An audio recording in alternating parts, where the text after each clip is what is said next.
Hello friends, welcome back to my YouTube channel let's talk. അപ്പോൾ നമ്മൾ ഇന്നിവിടെ discuss ചെയ്യാൻ പോകുന്നത് 8ാം ക്ലാസ്സിലെ ഇംഗ്ലീഷ് ടെക്സ്റ്റിലെ സെക്കൻഡ് യൂണിറ്റായ വിങ്സ് ഓഫ് ഹോപ്പിലെ first chapter hope is the thing with feathers. So wings of hope എന്ന യൂണിറ്റിൽ പറയുന്നത് പ്രതീക്ഷയുടെ ചിറകുകളെ പറ്റിയാണ്. ഹോപ്പ് എന്ന കോൺസെപ്റ്റ്, അതിൻ്റെ ഇമ്പോർട്ടൻസ്, ഇതൊക്കെയാണ് ഈ യൂണിറ്റിലെ ഓരോ ചാപ്റ്ററിലും നമുക്ക് പഠിക്കാനുള്ളത്. ചുരുക്കം പറഞ്ഞ പ്രതീക്ഷയെ പറ്റിയാണ് നമ്മുടെ പാഠത്തിൽ പറയുന്നത്. നമുക്ക് പഠിക്കാനുള്ളത് hope is the thing with feathers എന്ന പോയമാണ്. ആരുടെയാണ് ഈ poem? Emily Dickinson. Emily Dickinson എന്ന് പറയുന്നത് ഫേമസ് ആയിട്ടുള്ള ഒരു അമേരിക്കൻ പോയറ്റാണ്. കൂടാതെ അവരുടെ മിക്ക വർക്കുകളിലെയും പ്രധാനപ്പെട്ട മെയിൻ തീംസ് എന്ന് പറയുന്നത് ഡെത്ത്, നേച്ചർ, ഇമ്മോർട്ടാലിറ്റി തുടങ്ങിയവയാണ്. കുറേ വർക്ക്സിൽ തന്നെ അവരുടെ ഫേമസ് ആയ ഒരു പോയമാണ് hope is the thing with feathers എന്ന് പറയുന്നത്. നമുക്ക് പോയത്തിലേക്ക് പോകാം. ഹോപ്പ് എന്ന് പറഞ്ഞാൽ ചിറകുകളുള്ള എന്തോ വസ്തുവാണെന്നാണ് പറയുന്നത്. നമ്മുടെ ഉള്ളിൽ ചേക്കേറിയിരിക്കുന്ന അല്ലെങ്കിൽ കൂടുകൂട്ടിയിരിക്കുന്ന ഒന്നാണ് ഹോപ്പ്, പ്രതീക്ഷ. നമ്മുടെ ലൈഫിൽ ഒരുപാട് ഫീലിങ്സ് നമുക്കുണ്ടാവും. സങ്കടം, സന്തോഷം, ഡിപ്രഷൻ തുടങ്ങി ഒരുപാട് ഫീലിങ്സ്. പക്ഷേ ഇതൊക്കെ നമ്മുടെ ലൈഫിൽ വരുമ്പോഴും നമ്മുടെ ഉള്ളിൽ വാക്കുകളില്ലാതെ പോസിറ്റീവായൊരു ട്യൂൺ തരുന്ന ഒരു വ്യക്തിയാണ് ആര്? ഹോപ്പ്. എന്ന് വെച്ചാൽ നമ്മുടെ ഉള്ളിൽ അല്ലെങ്കിൽ നമുക്ക് നേരെ ഒരുപാട് പ്രശ്നങ്ങളും വിഷമങ്ങളും ഒത്തിരി കാര്യങ്ങൾ വരും. പക്ഷേ ഒരു പരിധി കഴിയുമ്പോൾ നമ്മുടെ ഉള്ളിൽ തന്നെ ഒരു പ്രതീക്ഷ വരും. അതൊക്കെ ഓവർകം ചെയ്യണം, അല്ലെങ്കിൽ അതൊക്കെ ഓക്കെ ആക്കണം. അത് എപ്പോഴാണെങ്കിലും അങ്ങനെയാണ്. നമുക്ക് എന്ത് പ്രശ്നം ഉണ്ടെങ്കിലും നമ്മുടെ ഉള്ളിൽ എപ്പോഴെങ്കിലും ഒരു ഹോപ്പ് ഉണ്ടാവും. അത് വന്നു കഴിഞ്ഞാൽ പിന്നെ ആവശ്യമുള്ളൊരു കാര്യമാണ് കോൺഫിഡൻസ്. അതുണ്ടെങ്കിൽ നമ്മുടെ പ്രതീക്ഷ പോലെ തന്നെ നമുക്കത് ചെയ്യാൻ കഴിയും. സോ അത് തന്നെയാണ് നമ്മളോട് ഇവിടെ പറഞ്ഞിരിക്കുന്നത്.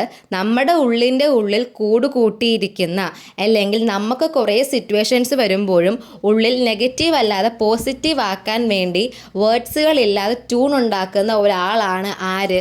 ഹോപ്പ്, പ്രതീക്ഷ. ഭയങ്കരമായ ഒരു കൊടുങ്കാറ്റ് വന്നാലും, എന്ന് വെച്ചാൽ അത്തരത്തിലുള്ള പ്രശ്നം വന്നാലും അവിടെ സ്വീറ്റസ്റ്റ് ആയിട്ട് നിൽക്കുന്ന ഒരാളാണ് ആര്?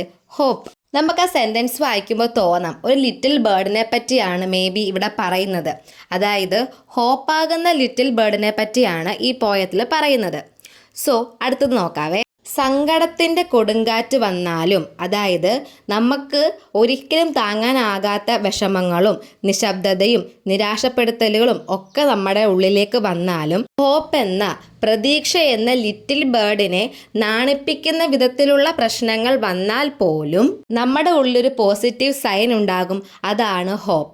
അതായത് എന്തെല്ലാം പ്രശ്നങ്ങൾ വന്നാലും നമുക്കൊരിക്കലും രക്ഷപ്പെടാൻ കഴിയത്തില്ല, അത്രയ്ക്ക് തളർത്തിയിടുന്ന രീതിയിലുള്ള എത്ര സിറ്റുവേഷൻസ് വന്നാലും നമ്മുടെ ഉള്ളിൽ എന്തുണ്ടാവും? പ്രതീക്ഷയുണ്ടാവും, ഹോപ്പ് ഉണ്ടാകും. അതിനെ ഓവർകം ചെയ്യാനുള്ള ഒരു പോസിറ്റീവ് എനർജി ആര് തരുന്നുണ്ട്? ഹോപ്പ്, പ്രതീക്ഷ തരുന്നുണ്ട്. ഇനി എന്താ പറയുന്നത്? നിലനിൽക്കാൻ പറ്റാത്ത ഒരു ലാൻഡിൽ അവിടെയും ഞാൻ ജീവിച്ചു. അതേപോലെ ഒരു കടലിൽ ഞാൻ പെട്ടുപോയി. പക്ഷേ അവിടെയും ഞാൻ എന്തിൻ്റെ സ്വരം കേട്ടു? പോസിറ്റീവ് ട്യൂണായ ഹോപ്പിൻ്റെ സൗണ്ട് കേൾക്കുന്നു, അല്ലെങ്കിൽ ട്യൂൺ കേൾക്കുന്നു. പിന്നീട് അവിടുന്നും മുൻപോട്ട് പോയി. എന്തിൻ്റെ എല്ലാം അങ്ങ് അറ്റം ചെന്നാൽ പോലും നമ്മളുടെ അടുത്ത് നിന്ന് ഹോപ്പ് ഒന്നും പ്രതീക്ഷിക്കുന്നില്ല. പക്ഷേ ഹോപ്പ് നമുക്ക് എന്ത് തരുന്നുണ്ട്? ധൈര്യം തരുന്നുണ്ട്.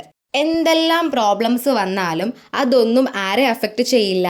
ഹോപ്പിനെ, പ്രതീക്ഷയെ അഫക്റ്റ് ചെയ്യില്ല. ഹോപ്പ് എല്ലായ്പ്പോഴും പോസിറ്റീവായിട്ട് തിങ്ക് ചെയ്യാൻ മാത്രമേ അനുവദിക്കൂ. എല്ലാവരുടെ ലൈഫിലും ഓരോ ദിവസം ഓരോ പ്രതീക്ഷകളാണ്. നമ്മൾ എത്ര നിരാശപ്പെട്ടിരിക്കുകയാണെങ്കിലും നമ്മുടെ ഉള്ളിൽ ഒരു 1% ഹോപ്പ് ഉണ്ടായാൽ മതി നമ്മുടെ ലൈഫ് മുൻപോട്ട് പോകാൻ, സക്സസ് ആവാൻ. സോ പ്രതീക്ഷകളാണ് നമ്മളെ മുൻപോട്ട് നയിക്കുന്നതെന്ന് അർത്ഥം. ഈ ഒരു മെസ്സേജാണ് ഈ പോയത്തിൽ നിന്ന് എമിലി ഡിക്കിൻസൺ എന്ന പോയറ്റ് നമുക്ക് തരുന്നത്. ഈ പോയം വായിക്കുമ്പോഴും കാണുമ്പോഴും വളരെയധികം ടഫായിട്ട് തോന്നും. പക്ഷേ സംഭവം കുറച്ച് കാര്യമേ പറയുന്നുള്ളൂ. ഇതിൽ മെയിൻ കാര്യം എന്താ പറയുന്നത്? ഹോപ്പ്, പ്രതീക്ഷയെ പറ്റിയാണ്. നമ്മുടെ എല്ലാവരുടെയും ഉള്ളിൽ എന്തുണ്ട്? ഹോപ്പ് ഉണ്ട്. ഹോപ്പാകുന്ന ലിറ്റിൽ ബേർഡ് ഉണ്ട്. ലൈഫിൽ ഒരുപാട് ഇഷ്യൂസ്, ഒരുപാട് പ്രോബ്ലംസ് വരും. ചിലപ്പോൾ നമ്മുടെ പ്രതീക്ഷയെ പോലും നിരാശപ്പെടുത്തുന്ന രീതിയിലുള്ള പ്രശ്നങ്ങൾ ഉണ്ടാവും. പക്ഷേ അവിടെ നിന്നെല്ലാം ഓവർകം ചെയ്യാനുള്ള ഒരു പോസിറ്റീവ് എനർജി, ഒരു പെർസെൻറ്റേജ് ഹോപ്പ് അത് നമ്മുടെ ഉള്ളിൽ എപ്പോഴും ഉണ്ടായിക്കൊണ്ടേയിരിക്കുന്നു. ആ ഹോപ്പാണ് നമ്മുടെ ലൈഫിനെയും നമ്മളെയും ഓരോ ദിവസവും നമ്മുടെ മരണം വരെയും മുൻപോട്ട് കൊണ്ടുപോകുന്നത്. ഫോർ എക്സാമ്പിൾ, നമ്മളെ കൊണ്ട് ചെയ്യാൻ കഴിയാത്ത ഒരു കാര്യം നമ്മൾ മാറ്റിവെച്ചിരിക്കുന്നു. പക്ഷേ ഒരു 2-3 ദിവസം കഴിയുമ്പോൾ നമുക്ക് തന്നെ ഉള്ളിലൊരു പ്രതീക്ഷയുണ്ടാവും, ഒന്നും കൂടി ചെയ്ത് നോക്കിയാലോ, ചിലപ്പോൾ ശരിയായാലോ. ആ ഒരു പ്രതീക്ഷ മതി നമുക്ക് അതൊന്നും കൂടി ചെയ്ത് നോക്കാൻ. മേ ബി ആ ഒരു ടൈമിൽ അല്ലെങ്കിൽ ആ ഒരു ടേണിൽ ആ കാര്യം സക്സസ് ആവും. ചിലപ്പോൾ അത് നമ്മളെ നിരാശപ്പെടുത്തുകയും ചെയ്യുമായിരിക്കാം. പക്ഷേ കുറച്ച് കഴിയുമ്പോഴും നമ്മുടെ ഉള്ളിൽ എന്തുണ്ടാവും?